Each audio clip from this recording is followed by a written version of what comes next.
Welcome everyone. Now we are going to discuss about basic classification of animals. Okay, so the animals are having a common and features. Okay, so even though they are have structurally and functionally differ, they have some of common features. So based on the common features, we are classifying the animals.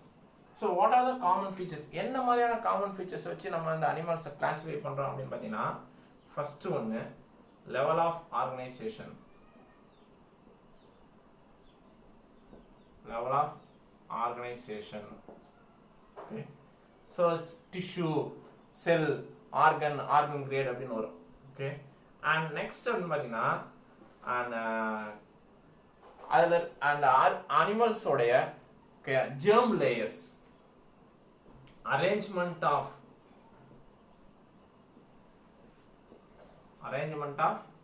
cell layers. Okay. மூணாவது coelom, body cavity. நாலாவது symmetry. Okay. அதாவது plane, asymmetry, radial symmetry, bilateral symmetry அப்படி நம்ம சொல்லுவோம். So plane of body. Okay. And fifth, okay, segmentation.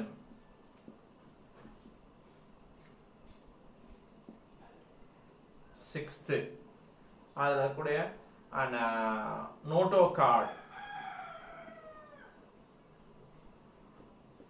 Then organization, organ system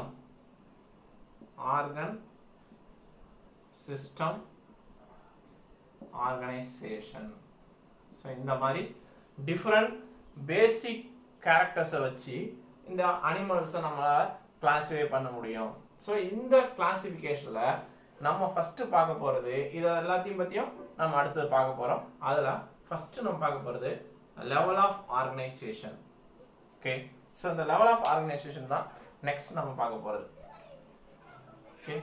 So animals அப்படினாலே we know that what is the characters of animals அப்படி நம்ம பார்த்தோம் அப்படினா first eukaryotic-ஆ இருக்கணும் and multicellular-ஆ இருக்கணும் multicellular. So this is the characteristic features of animal. ஒரு animal அப்படினு நம்ம அதை classify பண்ணோம் அப்படினா அது multicellular-ஆ இருக்கணும். So இங்க அதே மாதிரி தான் in multicellular animals the cells are not perform independently. அதான் முக்கியம். In multicellular animals cells are not perform independently. So இங்க என்ன ஆகாது, cells எந்த ஒரு செல்லுமே independent-ஆ perform பண்ணாது. So there is a division of labor in that organisms. So in that animalsல என்ன இருக்கும், எந்த மல்டிசெல்லுலார் ஆர்கானிசம் தான், ஆனா செல்ஸ் எதுவுமே இண்டிபெண்டண்டா ஃபங்க்ஷன் ஆகாது. So the animals are multicellular but the cells are not independently performed. They have a division of labors. So the cells are formed or grouped and to perform a particular function. So they divide their function of the animalோட functions என்ன பண்ணும், பிரிச்சுக்கும். ஒரு சில cells வந்து ஒரு சில ஃபங்க்ஷனையும் ஒரு சில cells வேற ஒரு ஃபங்க்ஷனையும் அந்த மாதிரி என்ன பண்ணும், அந்த அனிமலோட ஃபங்க்ஷனை பிரிச்சு அங்க வேலை நடக்கும். அதான் டிவிஷன் ஆஃப் லேபர் அப்படின்னு நம்ம சொல்லுவோம். ஓகே. ஸோ இதை தான் நம்ம பார்க்க போறோம். இதுல first level of organization first அப்படின்னு பார்த்தீங்கன்னா cellular level of organization. Cellular level of organization அப்படிங்கிறத நம்ம ஃபர்ஸ்ட் நம்ம பார்க்க போறோம். செல்லுலார் லெவல் ஆர்கனைசேஷன் அப்படிங்கிறது எதுல நம்ம பார்க்கலாம் அப்படின்னா ஸ்பாஞ்சஸ். இதுக்கான எக்ஸாம்பிள் அப்படின்னு பார்த்தீங்கன்னா spongesல we can see cellular level of organization. The cells are loosely aggregated. The cells from sponges அப்படிங்கிறது எப்படி இருக்குன்னா loosely aggregated. Okay, loosely aggregated. Okay, and also they not have tissues. They not have tissues. இதுல என்ன இருக்காது? tissues இருக்காது. Okay, tissues அப்படிங்கறது நம்ம அடுத்து படிப்போம் என்ன அப்படிங்கிறது. So the cells are loosely aggregated. They are not have tissues. Okay, but there is a division of labor are present in the sponges. So அதான் அது cellular level of organization. அந்த tissue ஆர்கனோ இல்ல ஆர்கன் சிஸ்டமோ ஸ்பாஞ்சஸ்ல இருக்காது. different type of cells இருக்கும் and they have different type of functions. So அது என்னன்னு சொல்லுவோம்? division of labor அப்படின்னு சொல்லுவோம். So இதுக்கு உதாரணம் பாத்தீங்கன்னா இந்த ஸ்பாஞ்சஸ் உடைய outer surface, outer and inner surface. Outer surface la they have a cells they called as pinacocytes. Pinacocytes. Okay, and these cells it provide a structure. These are all flattened cells.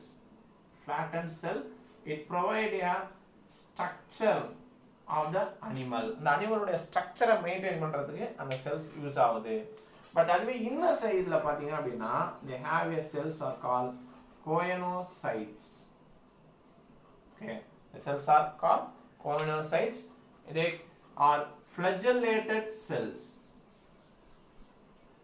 Flagellated cells. It helps to water movement. It helps to water movement. Water movement க்கு இந்த cells use ஆகுது. So this is the example of division of labor in sponges. Okay, so next cellular level. அதுக்கு அடுத்து பாத்தீங்கன்னா tissue level of tissue level of organization. Tissue level of organization. Tissue level of organization. So what is mean by tissue? Tissue na enna appdin pathina tissue the similar cells of similar structure and function. The cells of similar structure and function they are aggregated together or grouped together to form a tissue. Okay, they are aggregated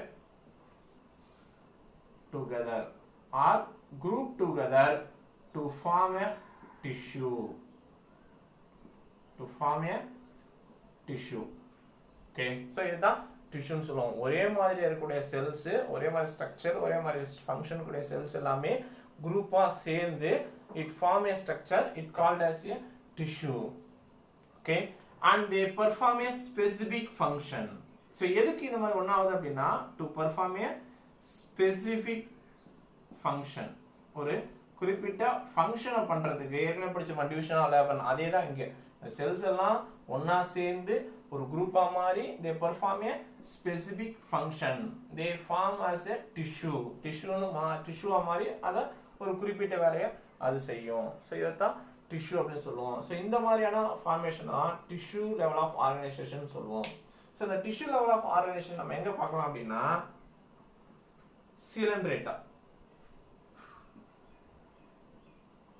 சிலிண்டரேட்டால and நிடேரியா இது minor phylum. So இந்த ஃபைலத்தில் இருக்கக்கூடிய organisation தான் இந்த tissue great of organization அப்படிங்கிறத நம்மளால observe பண்ண முடியும். So இங்க என்ன அப்படின்னா they are all diploplastic animal.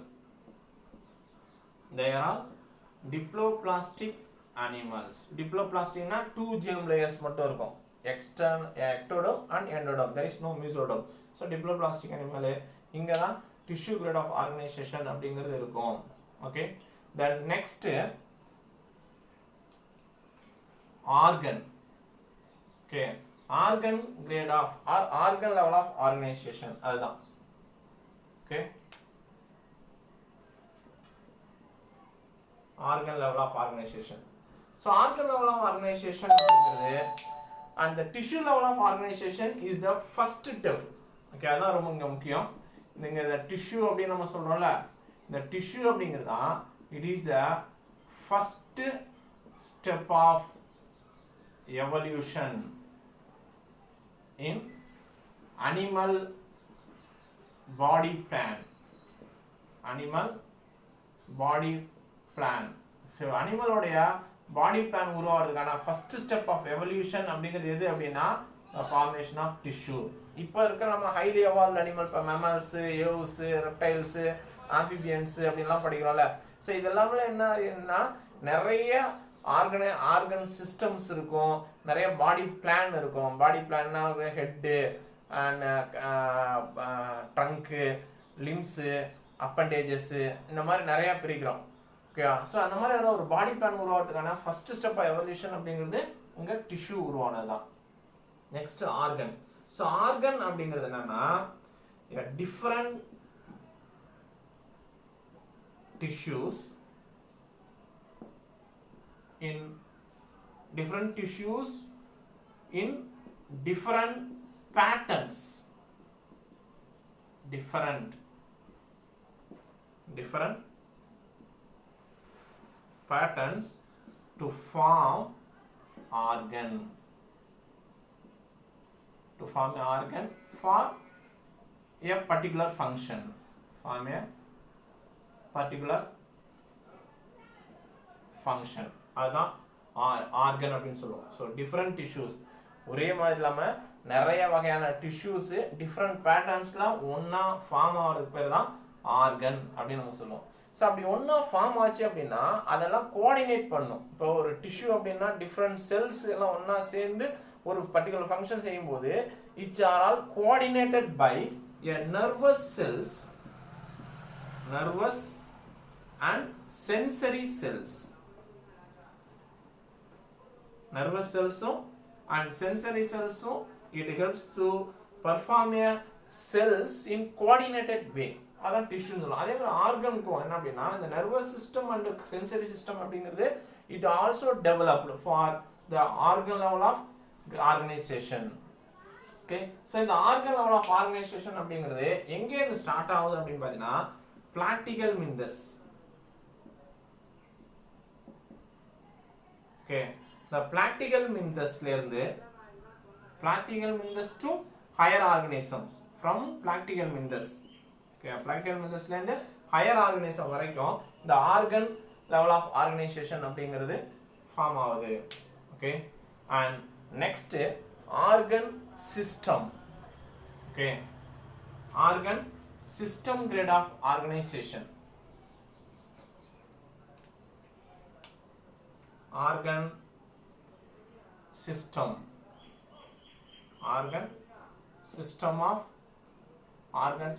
level of organization.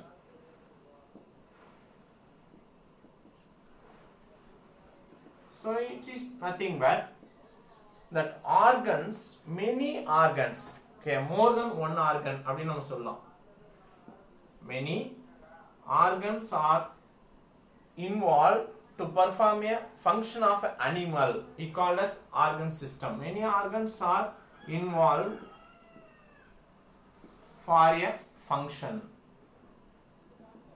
அதான் நான் சொல்லுவோம் ஆர்கன் சிஸ்டம் அப்படின்னு சொல்லுவோம். உதாரணத்துக்கு இப்போ சர்க்குலேட்டரி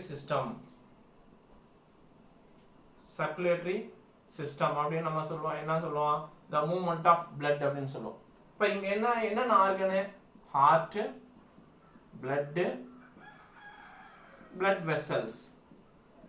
ஸோ இந்த மாதிரி நிறைய ஆர்கன், ஓகே, ஒரு ஆர்கன் இல்லாமல் more than one organ to involve for a function, அதுதான் ஆர்கன் சிஸ்டம். கோஆர்டினேட்டரி சிஸ்டமாக இருக்கலாம், சர்க்குலேட்டரி சிஸ்டமாக இருக்கலாம், ரெஸ்பிரேட்டரி சிஸ்டமாக இருக்கலாம், எக்ஸ்கிரேட்டரி சிஸ்டமாக இருக்கலாம். ஸோ எது எடுத்தாலும் அதுக்கு அந்த சிஸ்டம் அப்படிங்கிறது மீன் என்னன்னா நிறைய ஆர்கன் சேர்ந்து ஒரு ஃபங்க்ஷனை பெர்ஃபார்ம் பண்ணுறது ஒரு அனிமல். ஓகேவா? ஸோ இந்த சிஸ்டமுடைய டெவலப்மெண்ட் அப்படிங்கிறது based on the animals it become simple or primitive to or complex.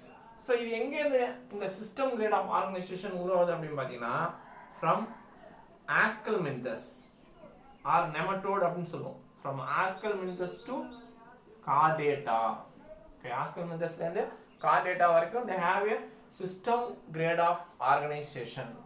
Okay, so in the system grade of organization primitive இருக்கும். Okay, so the system grade of organization only perform with the help of or evolve development of nervous system.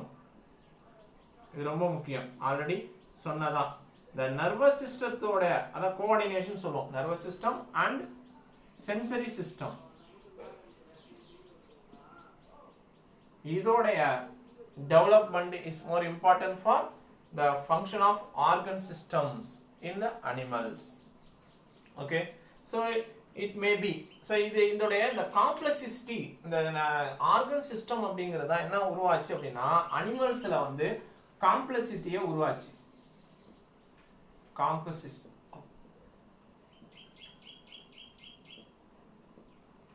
Complexity அப்படிங்கிறது எப்போ உருவாச்சு அனிமல்ஸ்ல அப்படின்னு பார்த்தீங்கன்னா இந்த organ system. So இந்த organ சிஸ்டத்தோட முக்கியமான development எதனால அப்படின்னா இந்த டெவலப்மெண்ட் ஆஃப் மீசோடோம். ஏற்கனவே நம்ம சொல்லுவோம் அந்த டிஷ்யூ ஆர்கன் அப்படிலாம் பார்த்தீங்கன்னா டிப்ளோபிளாஸ்டிக் அனிமல்ல தான் அந்த டிஷ்யூன்னு. The mesoderm development is more important for complexity of organism to form a different type of organ system in animals. Okay, so இதுலயே இந்த காம்ப்ளெக்ஸ் சிஸ்டத்துல primitive and complex சொல்ல இதுக்கு சில எக்ஸாம்பிள்ஸ் இருக்கு. உதாரணத்துக்கு எக்ஸாம்பிள் பிளாக்டிகல் மிந்தஸ்.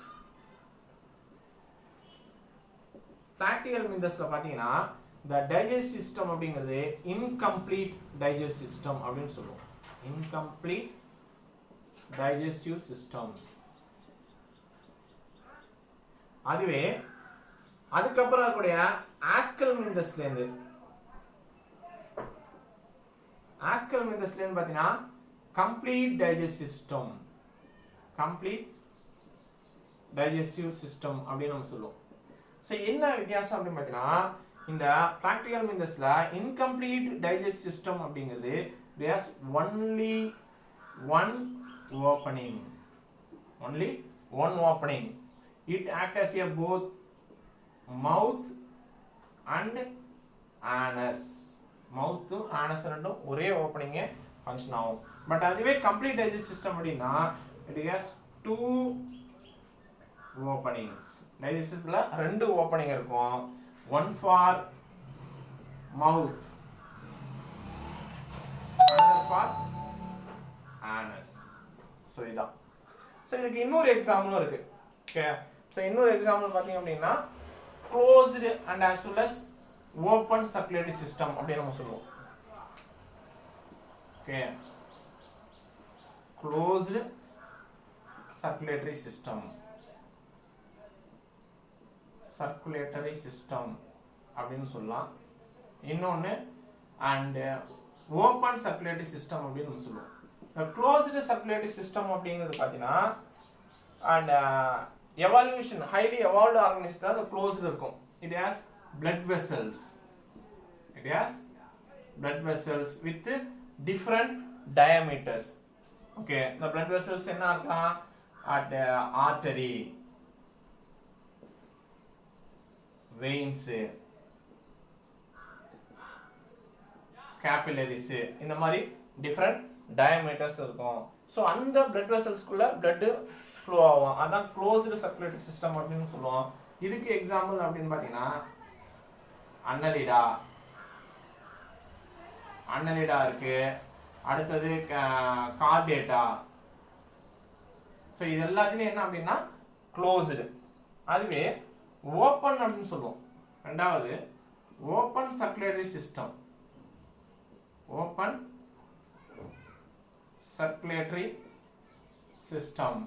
இந்த ஓப்பன் சர்க்குலேட்டரி சிஸ்டம் அப்படிங்கிறது பார்த்தீங்கன்னா இந்த பிளட் அப்படிங்கிறது வித்தவுட் பிளட் வெசல்ஸ் இல்லாம இருக்கும். Without blood vessel. ஓகே, அதான் ஓப்பன் சர்க்குலேட்டரி சிஸ்டம் அப்படின்னு சொல்லுவோம். ஸோ இதெல்லாம் பார்த்தீங்கன்னா எந்த அனிமல்ல, உதாரணத்துக்கு ஆர்த்ரோபோடா, எக்கினோடெர்மேட்டா, மொலஸ்கா. ஸோ இந்த மாதிரி அனிமல்ஸ் எல்லாத்துலேயுமே they not have a blood vessels. The blood are are filled with between the tissues and cellulose spaces. Okay, cellulose spaces la the blood fill aayirukkum. So these are all the example of primitive to complex organ systems. Okay, thank you.